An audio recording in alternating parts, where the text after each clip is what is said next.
Chapter 14. Just follow. The following days pass in a haze of activities. Final forms for York, last-minute shopping, goodbyes to professors. But my mind is constantly troubled by thoughts of Pedro, by doubts about what he really did, and by a growing guilt about my own actions.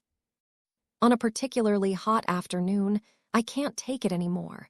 I need to see him. I walk to the computer science pavilion, strategically positioning myself near the main exit. It doesn't take long to spot him. He looks different. Longer hair, hunched shoulders, an air of weariness that wasn't characteristic of him. My heart tightens seeing him so worn down. Where was the confident, bright-eyed Pedro who had won me over?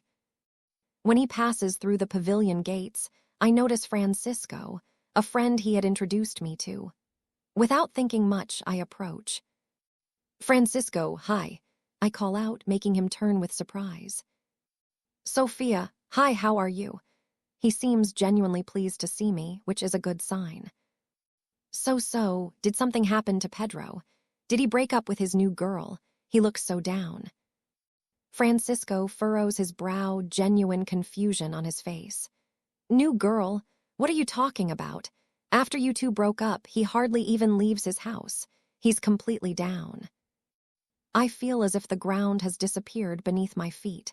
"Wait, he's not seeing anyone." "No," Francisco responds emphatically. "He only comes to class and goes back home. He doesn't even go to department parties anymore." A wave of nausea hits me. Pedro had lied. There was no other girl, never was. And I, believing this lie, had plunged headlong into a spiral of experiences that now seemed like a betrayal, even though we had officially broken up. "Thanks, Francisco," I say, barely able to form the words. I walk aimlessly across campus, my mind a whirlwind of conflicting emotions. Anger at Pedro for having lied. Confusion about why he would do this. And a strange mixture of relief and remorse thinking about everything that had happened in recent weeks. Pedro had lied. There was no other girl, ever. He probably thought he was helping me somehow in his distorted way, perhaps making my departure easier by making me believe he had already moved on. I return running home hoping Fair would be there to talk, but with many doubts that she would be home at this time. To my surprise, she's still in pajamas with her bedroom door ajar. When she sees me, she greets me with a welcoming smile. "Pedro lied," I say without preamble, entering the bedroom. "There was no other girl, there never was." Fair looks at me seriously, furrowing her brow. "How do you know that?" "Francisco told me. Pedro hardly leaves his house since we broke up. He's devastated." "Oh," Fair studies me for a moment. "And how do you feel about that?" I stop, realizing I haven't really processed my own feelings yet. I don't know. Irritated, I guess. Confused, certainly. "And guilty," Fair asks carefully, "for everything that happened between us." I think about this for a moment. Surprised, I realize that the guilt I expected to feel isn't as overwhelming as I imagined. "Actually, not as much as I should," I confess, sitting on the sofa. "I mean, I still love Pedro. Discovering that he didn't move on as he made me believe is complicated. But I also don't regret what we lived, Fair. You, me, Arter." I feel the heat rise up my neck at mentioning the previous night. Fair sits beside me, clearly relieved. "Well, that's good, because you have no reason to feel guilty, Sofia. We were single, making our choices. Pedro chose to lie to you, and you chose to live your life based on what you believed was true." "Even so," I respond, "if he knew." "He doesn't need to know," Fair says firmly. "What happened between us is none of his business. You had broken up, period. It wasn't as if you were cheating on him." "But I still love Pedro," I confess softly. "And are you still going to York?" "Yes," I respond without hesitation. "That hasn't changed. It's my dream, my future." "Then there's your answer," Fair concludes simply.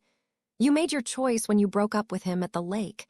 He made his choice when he lied about being with someone else. Both thought you were doing the best, each in your own way. I consider her words, feeling a strange sense of clarity forming. It's as if we were dancing around each other, each trying to make things easier for the other, but only making everything more complicated. Exactly, Fair agrees. Now you have two options. You can confront him about the lie, which will probably lead to a painful conversation where you'll have to explain why this is important to you now, or I can let it go, I complete, the idea forming as I speak. Accept that he made a decision just as I made mine. Move on. Is that what you want to do? I breathe deeply, thinking about all the implications. Yes, I think so. What good would confronting him do now? He lied thinking he was helping me. I moved on thinking he had done the same. And what about you two? Fair asks. Is there still a chance? I shake my head slowly. I don't see how. York is right around the corner, and after everything. It would be like trying to go back to a book whose middle pages were torn out. There's too much unsaid, too much water under the bridge. So, what are you going to do? Nothing, I respond, surprising myself with the firmness in my voice. I'm going to do the course as planned. I'm going to bury what we had and move on. No guilt, no regrets. Pedro made his decisions, I made mine. Fair studies me for a moment, then smiles. You know this is probably the most mature option, right? Most people would rush to confront, to vent, to try to settle the score. Maybe, I agree. But what would I gain from that? More pain for both of us, more confusion. And the end result would be the same. I would still go to York, we would still follow separate paths.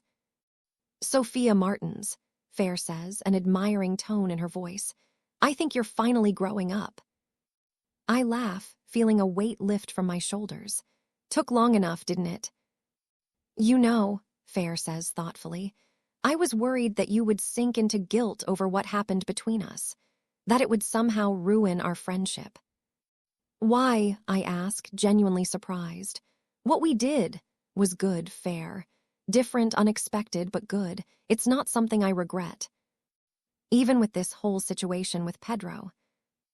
Even so, I confirm, I was single. I made choices based on what I believed to be true at that moment. It wasn't a crime, it wasn't a betrayal, it was just life happening. Fair smiles, clearly relieved. So York. York, I confirm. A new city, a new life, and who knows what or who I'll find there. If it's half as interesting as what you found here, it'll be quite an adventure, Fair comments with a mischievous smile.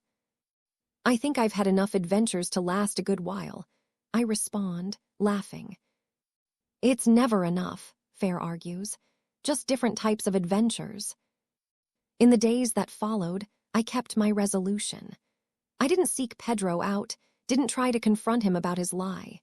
Instead, I focused on final preparations for the trip, on goodbyes, on tying up loose ends of my life here before departing for a new one.